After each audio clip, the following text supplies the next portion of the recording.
No niin, moro. Aletaan nyt tällä videolla vähän valmistautua tuon tulevaan Thaimaan reissuun. Käydään vähän läpi, että mitä kamoja pitää ottaa mukaan ja käydään sitten karkeaa reissuunnitelmaa myös läpi. Näytän videon loppupuolella myös tätä mun Sheets-taulukkoa, mihin mä yleensä suunnittelen noita hotelleja ja tuommoisia. Ei tosiaan vielä pakata, mutta käydään kuitenkin läpi, että mahtuu kaikki kamaa päälle ja kaikki toimii ja mitä pitää vielä ostaa mukaan. Aion tosiaan suurimman osan reissusta blokata pelkästään tällä DJI Action-kameralla. Tosiaan missä näppärää pystyy kuitenkin ottaa sukelluksen aikana videota ja tällä tulee aivan hyvää videota myös kirkkaassa päivänvalossa. Tosin nyt kuvaan tällä kännykällä, niin katsotaan minkälaista videota tällä tulee. Sitten meillä lähtee tietenkin siihen mukaan jalusta. Tämmönen pikkunen oikein näppärä. Menee pieneen tilaan ja tää saa kännykkä sekä tuo Action-kameran. Sitten meillä on valaisinta. En ole vielä tätä kokeillut käytännössä, mutta tämmönen pikkunen lisävalo tuo kameraa. Sitten monenlaista erilaista kiinnikettä, on tankokiinnikettä. Mä saan kyllä roikkuu vaikka tuohon lamppuun. Sitten on myös kaulaan kiinnikettä. Tää on tietenkin hyvä, niin saa semmoista POV-kuvaa. Sitten tietenkin sukelluskotelo. Tärkeä. Tietenkin tuo kamerakin kestää johonkin asti tuota vettä, mutta tällä pääsee sitten vähän syvemmälle. ND-filttereitä ja monenlaista muuta kiinnikettä. Tämä mikki on tosiaan tärkeä. Ostin tätä reissua varten tämä DJI Mic Mini. On kyllä ollut ihan pätevä. Ihan hyvää ääntä ja tosi kevyt. Aika edullinen. Tämä oli alle 60. Viime reissulla oli tosiaan järkkäri vielä näiden lisäksi mukana, mutta en ota nyt. Yritä pärjätä pelkästään puhelimella ja tuolla Action-kameralla. Tulee niin paljon tätä tavaraa aina otettua mukaan, niin yrittää vähän pienentää laukun painoa. Ei tietenkään koskaan onnistu, mutta yritetään edes. En ala ihan kaikkia sukelluskamoja käymään yksityiskohtaisesti läpi. Niistä voisi tulla ihan omaa video joskus.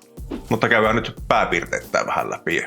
Pitää myös testata, että sopiiko vielä kaikki. Jos ei sovi, niin sitten joko säädetään tai ostetaan uutta.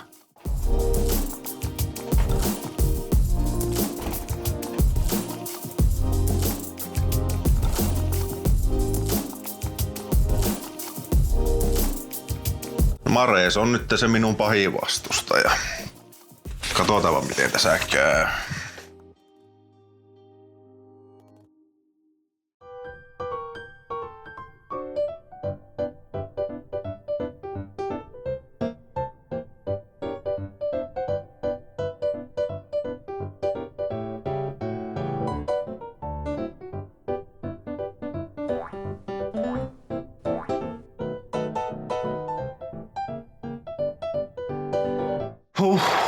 Meleko homma.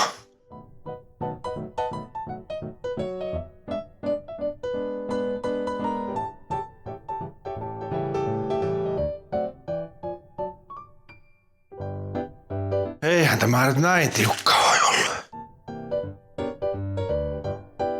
Ei se pussikaan lähin.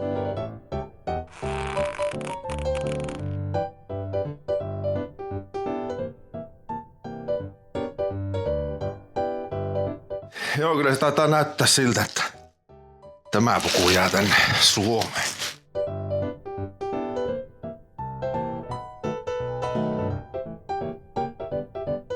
Joo, kyllähän näiden märkkäreiden pitää tiukkoja olla, mutta nyt alkaa olla vähän liian tiukka. Jännästi ne kutis tuolla Suomessa. Aivan sopiva tämä oli vielä keväälläkö lähireissusta. Oishan se myös toinenkin märkä puku, mutta tämä on vähän kylmä. 3 millin puku ollut joskus. Ehkä millin enää. Sitten on tietenkin regulaattorit. Ne on huolettu aika vasta. Niitä ei nytten tarvi. Ainoastaan mä haluan tämä keltaisen Octolet-kun vaihtaa punaiseksi. Mun teema on vähän tommonen punainen. Punamusta tuossa.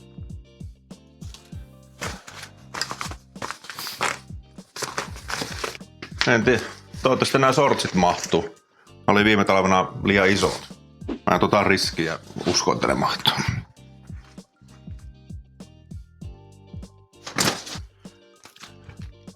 Ja tämä on kullanarvoinen. Aivan käsityönä tehty sukelluskarttataolle.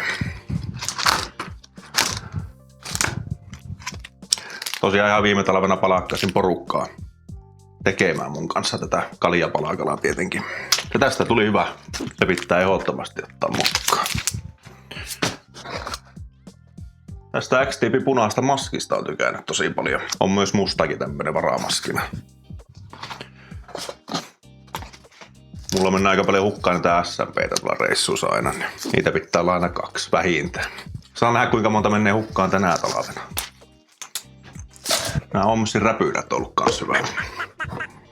Tykkään. Tätähän jotkut nauroi jo viime reissulla, tätä korvakuivainta. On muuten mahtavaa. Mulla tulee aika paljon korvatulehuksia. Ei tämä täysin niitä ehkäise, mutta ei tule niin useasti. Näyttää se vähän kulmaa semmoiselta Satisfyerilta, mutta korvaa se kuitenkin on.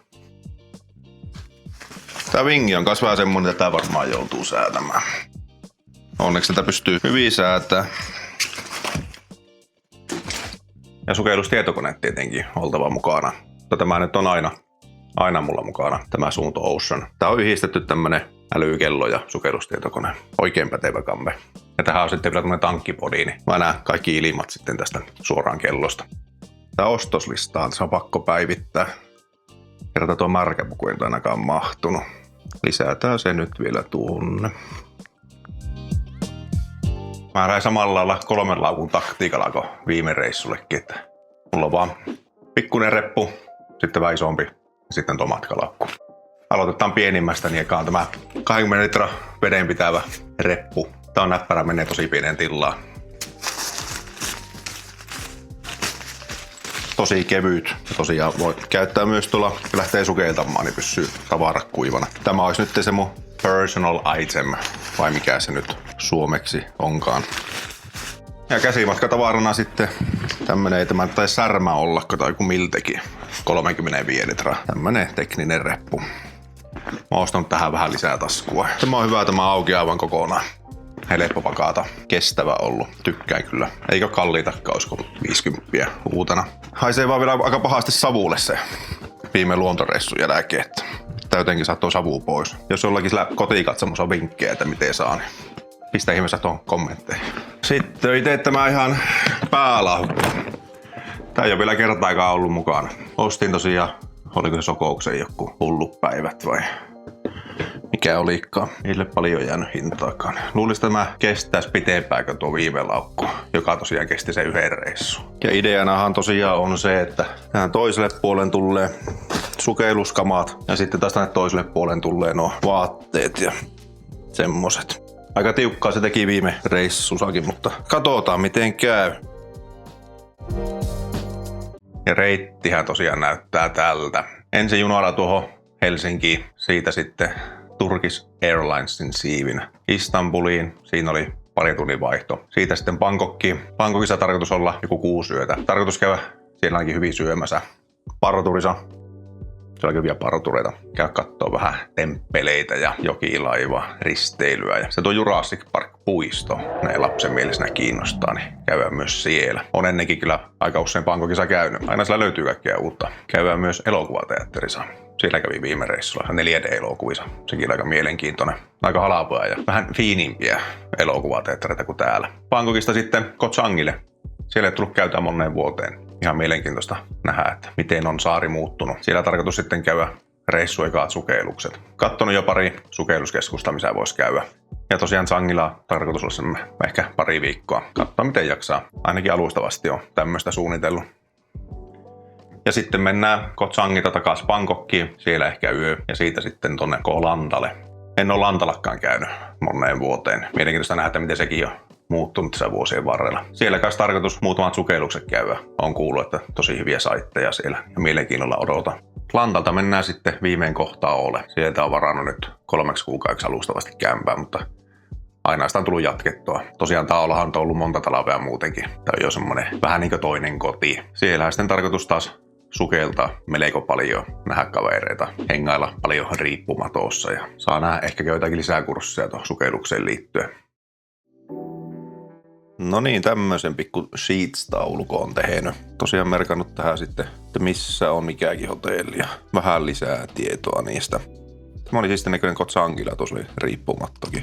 Bangkokista en oikein löytänyt mitään semmoisia aivan budjettimalli hotellia hyvältä alueelta ja altaalla. Tämä on tietenkin Suomen hintoihin verrattuna aivan ok hinta. En ole Kolantalta varannut vielä mitään, että jos on antaa jotakin suosituksia, niin pistäkää kommentteja. Merkannut vaan, että maksimi yö 25. Tarkoitus käydä varmaan sillä etelärannoilla katsomassa. On kuullut, että ne on vähän semmoisia rauhallisempia. Pahan tosi tuli teki käytön monta vuotta sitten, mutta ei muista juuri mitään. Eihän tämä visuaalisesti mikään älyttömän siisti ole, mutta toimiva. Seuraavalla kerralla varmaan ja sitten aletaan pakkailemaan. Jännittävää. Jos tykkäsit videosta, niin muista painaa tykkäystä ja laita kanava seurantaa. Ei muuta kuin seuraavaan kertaan. Se on moikka.